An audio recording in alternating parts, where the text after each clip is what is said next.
साहब बहुत शुक्रिया वक्त देने के लिए।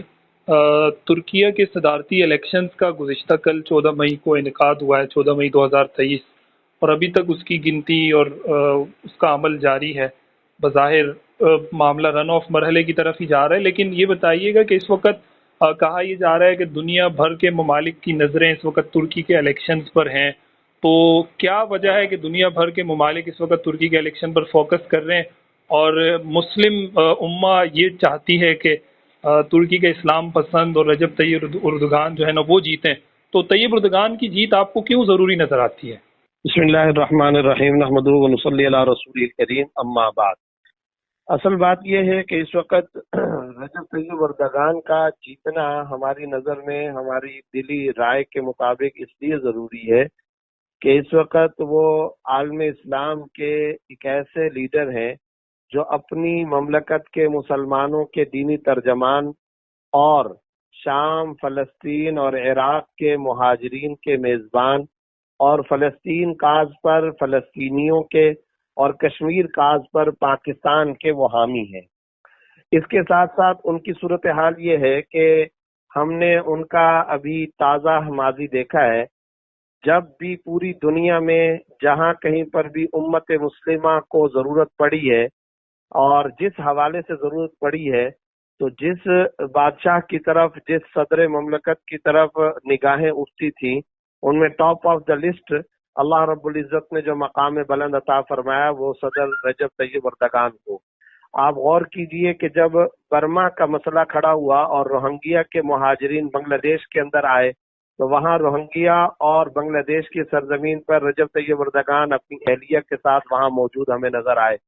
फलस्तीनियों के हर मसले के अंदर हर रमजान में मस्जिद अक्सा पर हमला होता है, उसको मुअस्सिर जवाब अगर कोई देता है तो तय्यब उर्दुगान देते हैं। पाकिस्तान की हिमायत में हमेशा तय्यब उर्दुगान ने अपनी आवाज बुलंद की है।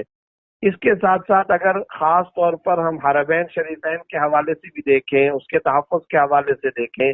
फलस्तीन के मसले के हवाले से देखें, सूरिया पर बमबारी के खिलाफ अगर मुअस्सिर आवाज के तौर पर देखें, इराक के और शाम के मुहाजिरीन के हवाले से हम देखें, इवन कि अभी जो ताज़ा तुर्की और शाम में जल्जला आया है, इसमें सबसे सुनहरा और खुशगवार किरदार, इनकलाबी जिद्दोजहद वाला किरदार रहा तो वो तय्यब उर्दुगान का है। अपने इन्हीं इक़दामात की वजह से वो उम्मा के लीडर बन चुके हैं, मुसलमानों के तर्जमान बन चुके हैं। उनसे उम्मत मुस्लिमा को बड़ी गहरी उम्मीदें वाबस्ता हो गई हैं। और अगर पिछली तारीख का आप मुताला करें, जो इनके दूसरे नंबर पर जो पार्टी इस वक्त जीती है यानी तय्यब उर्दुगान के मुकाबले में, उनकी भी पूरी की पूरी तारीखी निस्बत को देखें और उसके मुकाबले में तय्यब उर्दुगान की जमात और इनकी तारीखी निस्बत को भी आप देखें, तो आपको नजर आएगा कि उनकी तारीख सेकुलरिज्म की है। उनकी तारीख अरबी कल्चर, सकाफत, तहजीब व तमद्दुन को अपने मुल्क से खत्म करने की है। मुस्तफा कमाल अतातुर्क की जो तहरीक थी, उनकी तहरीक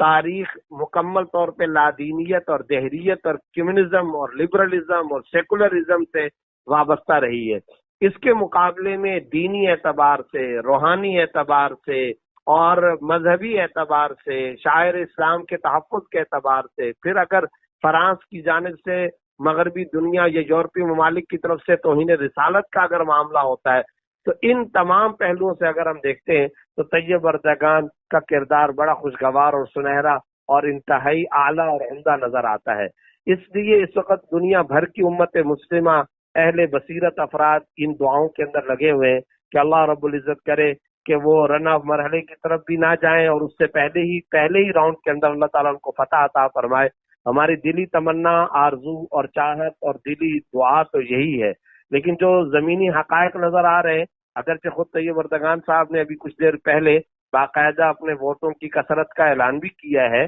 जो वो इस्तांबुल के अंदर सामने जाहिर हुए हैं और उन्होंने जो अपनी कौम से खिताब किया है। लेकिन जो आम नशरियाती इदारे हैं वो ये बता रहे हैं कि तकरीबन 48%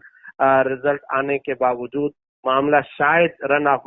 के मरहले की तरफ चला जाए। अगर उस तरफ भी मरहले की तरफ भी जाता है तो हम यही दुआ भी करते हैं और चाहत भी है। और खास तौर पे तीसरी चौथी पार्टी जो वहां पर आ रही है, चौथी पार्टी की तो खैर वहां कोई खास हैसियत नहीं, लेकिन जो तीसरी पार्टी है उसके बारे में भी हम यही दुआ भी कर सकते हैं, दरख्वास्त भी कर सकते हैं और वहां तुर्क दोस्तों से भी अपील कर सकते हैं कि वो बहरहाल अगर अलायंस बनाएं تو اوغلو صاحب کی بجائے، اکرم صاحب کی بجائے وہ رجب طیب اردگان کے ساتھ یہ الائنس بنائیں، اور خدا کرے کہ ایک مرتبہ پھر یہ وہاں کی حکومت پر آئیں اور وہاں کے اقتدار پر فائز ہوں۔ یہی ہماری بھی چاہت اور تمنا ہے، اور میں سمجھتا ہوں دنیا بھر کی جو مظلوم دنیا ہے، دکھی انسانیت ہے، اور امت مسلمہ، ان سب کی بھی یہی چاہت ہے، اور ان کی دلی ترجمانی اور آواز بھی یہی ہے۔